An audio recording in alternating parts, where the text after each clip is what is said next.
Hi all, it's Eddie from Wheelie Tropicals, just coming from inside my tiki bar today because as I warned you about full spring, it's absolutely freezing outside, so I thought there's no point me dithering outside trying to film the video. Without further ado, I know you clicked on this video so you can see some beginner mistakes that I've kind of made, and it's all to do with things like these. Tropical ground cover.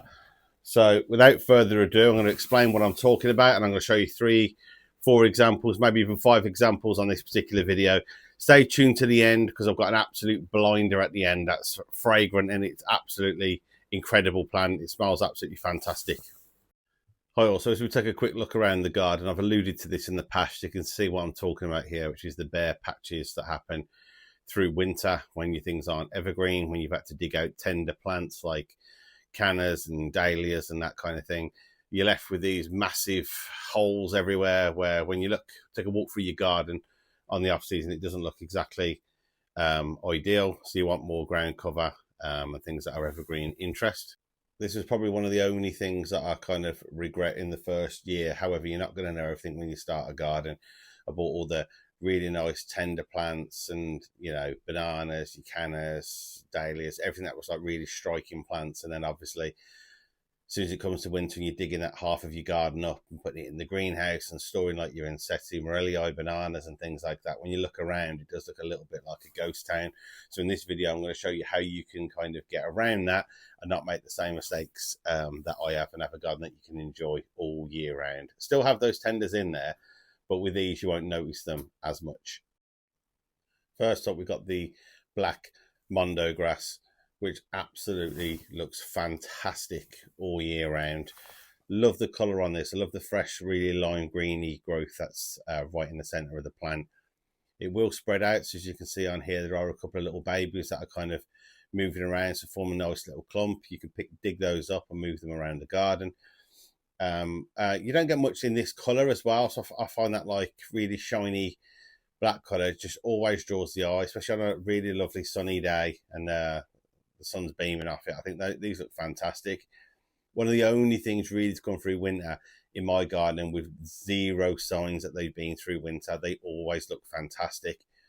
Don't get bothered by slugs, pests, or anything whatsoever. So these are, I just think, a really good architectural plant to put in. As you can see here, I've planted them around the base of the palm trees and around where the stone is. They're only young, so hopefully they'll spill over the rocks. Right, so new to me this year is the Mahonia soft caress. I've not had this plant before, so I've ordered 2 of these. For the information that I found online, they grow around about 1 metre tall and around about 1 metre wide. And again, quite low in that area. It covers a lot of the dirt, which is what we want. Reliable sources online said that they grow to around growing conditions around about hardy -12, kind of in that remit. Grow in partial shade or full sun, and they get bright yellow fragrant flowers that between October, November, and December. I love the fact that they look like little mini palm trees, kind of like the Kentia palm, you know, that kind of vibe in the garden, and I think they're just going to look fantastic in and amongst the other bigger plants to have these growing at the lower level. And as the name suggests with the soft caress, this is not spiky unlike the other ones, so nice and friendly plant. Here we have the Heuchera. I'm not sure which one this one is. I bought quite a few of them, and oddly some of them survived and some of them didn't, although these are supposed to take between -5 and -10. I did plant these tiny, so I think the other ones, slugs hit these. I don't think it was the cold that damaged these. Again, this is coming through winter. It did have a cordyline kind of over the top to kind of keep it a little bit sheltered. You get these in a massive range of colours. There's some really interesting ones from like blacks to purples and things like that. Next up, we've got the Mahonia Volcano.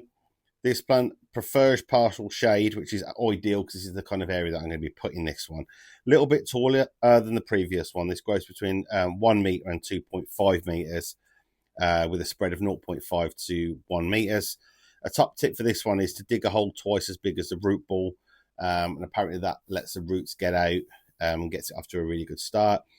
Flowers late in the season between October and November, and it is bone hardy around -15, so we're talking Trachycarpus fortunei level of hardiness. And when you've got a plant that's as glossy and palm-like as this one, as like what I'm talking about is like the Kensia palm and the parlor palm, it gives you that kind of vibe. You wouldn't think this one would cope very well outside, but this is an absolute fantastic plant for those kind of filler areas.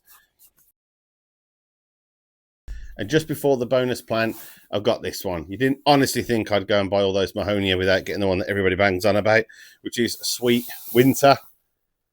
Looks absolutely glorious. Really, it's got kind of like serrated leaves on it, if I can kind of get those into focus on the more mature ones. There you go.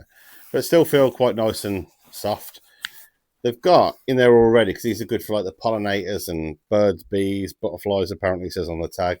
It's got little berries, if you can see them down here. I don't know if that's even on the camera or not. I don't think you can see them, but they're kind of like a weird colour, like a kind of blue colour. I'm going to still continue to try and get these in on screen, if you can see. Oh, there you go, right down here. All the berries in there. So this one, again, very similar kind of form on that one, but it grows again to a metre to 1.5 metres. The spread is exactly the same, so that's going to look fantastic, like underneath some palm trees, some of those areas where I've got the kind of brown spots. It's hardened down to -10, and it will take growing conditions from full shade, partial, part sun.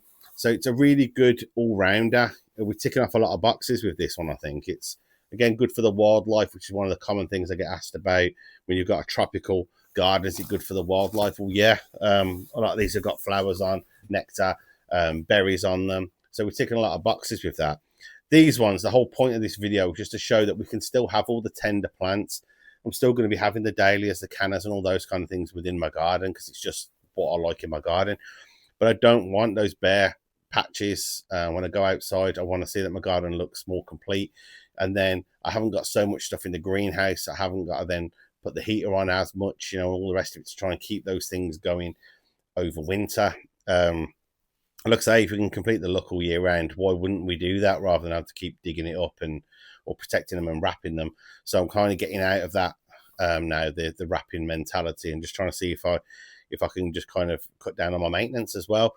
Coming up next is an absolute blinder. It's one of my favourite plants, and the fragrance on it, you will not believe. I'm on to my third plant haul today, and me and my missus, me and my wife have got a trip to B&M to pick some stuff up, and I've been seeing everybody putting these palm trees up. So I'm on my third plant haul of the year. I'm not a secret millionaire, so if anybody sees me in the garden centre after today, trying to escort me out because my funds are running low for the year. I mean, as you can see behind me, I've got the three of there. I've got 6 Mahonia around me, and the bonus plant behind me. Let me know in the comments, because it's been fantastic so far, this YouTube channel. Everybody's got behind me. I've been buzzing with all the comments. Put some plants in there that you like. I'm not going to buy everything, and there's a million different options to choose from. I've seen loads when you look in the groups online, and the people put forget-me-nots on the floor and all the rest of it.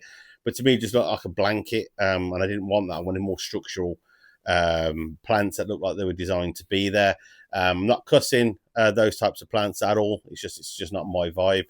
I don't mind seeing, like, if I put the bark down, it looks quite nice, and then these are there as well.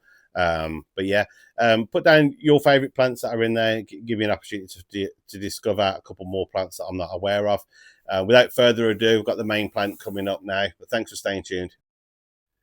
And the final bonus one that I've got for you is Sarcococca Winter Gem, otherwise known as Sweet Box. The fragrance from this little plant is absolutely amazing. Honestly, I didn't think it would be fragrant this time of year, but I left it in my tiki bar and I came in, the smell was absolutely fantastic. So even if you buy it just for the fragrance alone, it is absolutely phenomenal. It's very, very easy to look after. It flowers when everything else is gone, so over winter, as the name would suggest. Height is 0.5 to 1 meter tall. The spread is exactly the same. Takes 2 to 5 years to get to its full state. Hardy down to -15. Fruit in summer after it kind of flowers. The flowers on it are like white, but they start off like a reddy kind of claret colour. And this thing can be absolutely planted anywhere. As an absolute bonus for this, the slugs don't even bother with it.